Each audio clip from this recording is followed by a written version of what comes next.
नहाना था ठंडा होएगा ये पिछो पानी जो चश्मा निकल रहा ना वो पहाड़ा चो वो तो पानी मीठा फिर अगो पानी आ रहा नमक चो गुजर रहा कौड़ो है खारो है फिर चश्मा है जड़ा है मीठा है फिर अगे नमक के गले में दो तरह रस्ते जो वो तो फिर पानी कौड़ो है फिर बुजुर्गों की करामात बुजुर्गों की दवा है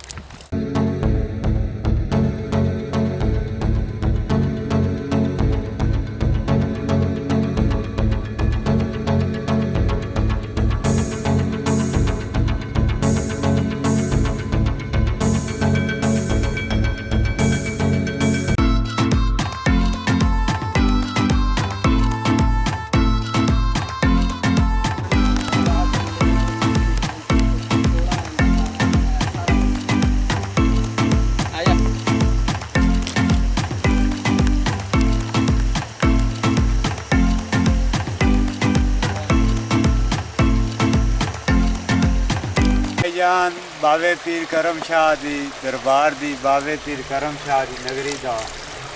ये खारा पानी इनू असा खारा पानी कौड़ा नमक वाला पानी कहते ये पानी पहाड़ों चो पिछू चश्मे तो आ रहा ये रस्ते दे विच नमक चो जदों गुजरदा ते कौड़ो होवे ना नमक वाला फिर बुजुर्गों दी ते करामात है दुआ है जेड़े लोग इनू नहांदे कपड़े सुट जाते उन्होंने खारिश दद्दर चंबल बीमारी हर चीज़ खत्म हो जाए किन्ने के दूर तो 15-20 किलोमीटर सही ये खारे पानी का सारा ये सारा खारे पानी पहले पीछे मिठा होंदा बाद चो अगे खारा अगे खारा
एक बारी तो करो सलाम